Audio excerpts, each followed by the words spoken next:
What's your favorite video you've ever made about Islam?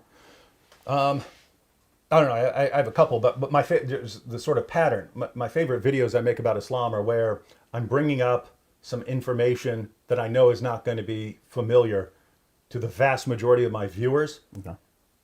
especially the Muslims. Yeah. And I know that it's devastating, Right.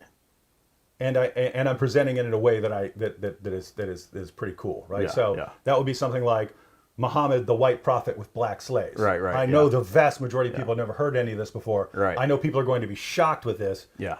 And I'm presenting it in a way where, hey, this guy, what did I say? I said, this Yeah. guy makes the Brady Bunch look like NWA, stuff like that, right? It was getting yeah. those sort of silly lines in there. So that's the sort of pattern. So similar to that would be who killed Muhammad? Right, right. When, every Muslim you meet thinks that Muhammad got sick when he got old and died. Oh, okay. Right. They right. don't know. They just don't It's just know not that he was poisoned by a Jewish woman that left him in agony for 3 years Yeah. until he finally died. Yeah, right? They yeah, don't know that. Yeah, yeah. And so presenting that kind of information, but in a sort of simultaneously humorous and sarcastic and aggressive way. Yeah, yeah. Those are the kinds of, so it'd be like that. Yeah, yeah. Muhammad the white prophet with black slaves, who killed Muhammad, anything like that. Like I forget what it's called, but Sheepgate.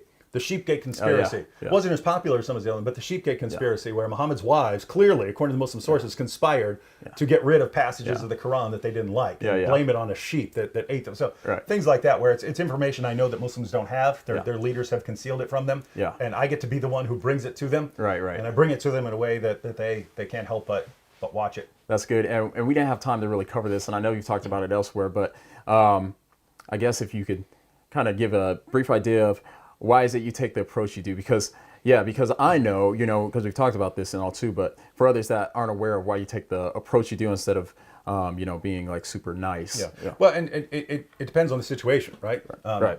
If I'm saying this because I do get messages occasionally, right? Right. And it'll be like, David, I just met this Muslim in my class, and I'm following your example. I'm being I'm just blasting him. I'm like, no, Yeah. I don't say that, right?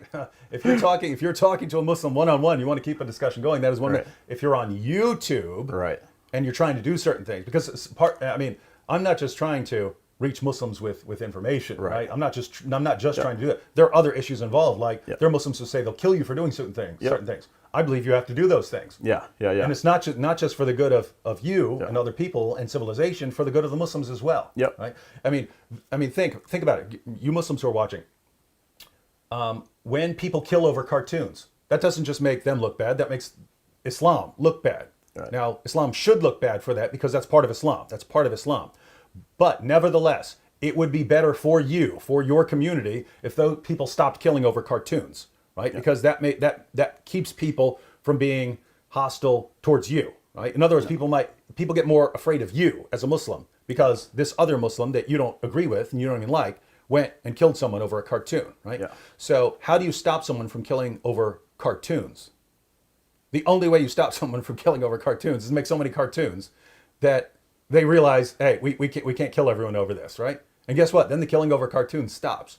So I believe that we're in a clashing situation, right? Where lots of Muslims, and we have to understand this, right? Yeah. Lots of Muslims have been sheltered from lots of things for 14 centuries. Yeah. And all this time we got to a very recent period where now things that they were not exposed to for centuries, they're suddenly exposed to. Yeah. And for centuries, if someone did this in your Muslim community, you kill them over it. That's just the way it is. Right. And now we're in the situation where a bunch of people are doing the things that historically you'd be killed for. Right. And some of the Muslims are still, we have to kill them over that, right? Right. And my position is you have to get past that. Because I believe in like a crash course of here's everything you say I can't say about your prophet, I'm going to say it.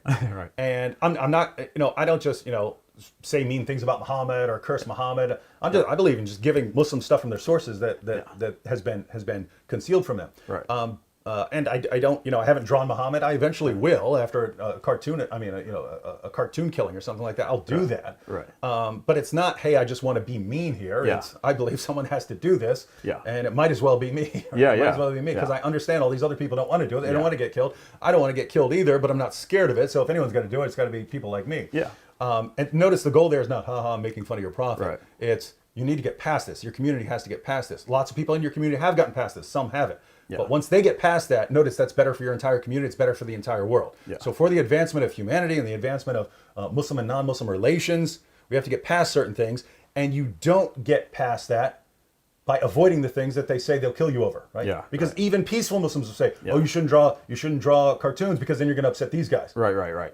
Well, if they say they're going to kill us over it, Yeah. and we say, "Okay, well, we won't do it," that just sent a message to them. Yeah. That just sent a message. If you want to get your way, be violent. Be as Yeah. violent as possible. So that would be encouraging them to be more violent, right? Right. So anyway, the point here was, I'm doing multiple things on my channel, right? Right. It's not just, because people, hey, if you're just trying to reach Muslims, you should do this. Well, I'm not just trying to reach Muslims. Right. I'm trying to do multiple things. Right. Reaching Muslims is one of the things I'm doing. Right. But even going along with that, I just found from experience over time that not all Muslims, they're Muslims are diverse people. There are some Muslims that if you want to have a conversation, the best approach is to show that you really love God and are interested in topics about God, and the Muslim will respect that. And you point out to the Muslim, hey, you believe in Islam, I believe in Christianity.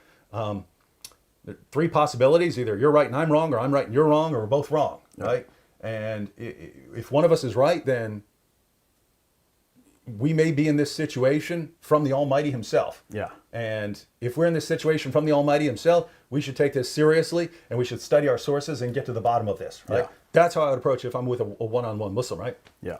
Internet's a kind of different story, right? And there are Muslims who they will respect you more if you just tell them, no, Muhammad's a false prophet, and here are my reasons. They might get mad at you, but they respect you more, right? Yeah. Like Jay Smith. Jay Smith for years. Jay Smith for years has been on the ladder at Speaker's Corner, just yelling and yelling and yelling and yelling and yelling and yelling. You know what they tell him afterwards? They say, Jay, we disagree with everything, but we respect you. And notice, they know he takes it seriously. Right, Because he's putting himself on the line when he goes out there. They know he takes it seriously. Guess what? What we're doing? Yep. When Muslims are watching, they're going to say, oh, I really can't stand what these guys do. I can't stand it, but It makes them watch. Then they get the information too, they know right? we take it seriously, right? Exactly, They know, and Western Christians need to understand that in the Christian church, for many people, niceness is the key virtue, right? Yeah. And we think that because our first criterion is being nice, Right. we think that everyone else is like that. Right. Many Muslims out there, when they see you presenting a message, they're not, oh, the nicer he is, the more probably he's right. Right. They're looking for how fearless you are, how passionate you are for it. Yeah. Are you ready to die for it? Yep. Those are the things they're looking for. Yeah.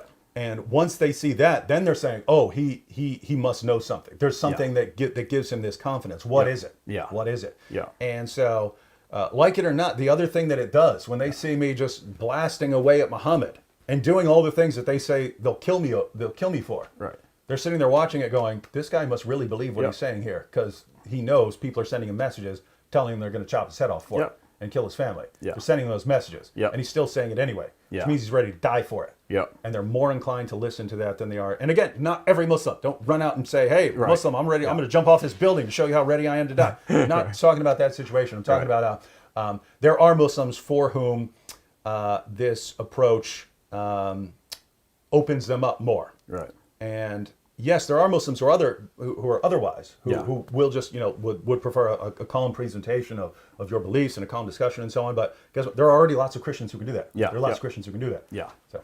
No, and I think that's good. And I'm a person that's all about end goals. So I even have like end goals with my channel and all. So I like that you said like your end goal is not to make fun of them. You have different end goals. And so that's what I think everybody needs to realize. Like everybody shouldn't be like, okay, let's go be mean to Muslims or go make fun of them or anything like that. You know what I mean? That's not the purpose, So No, never. cool. It's never the purpose.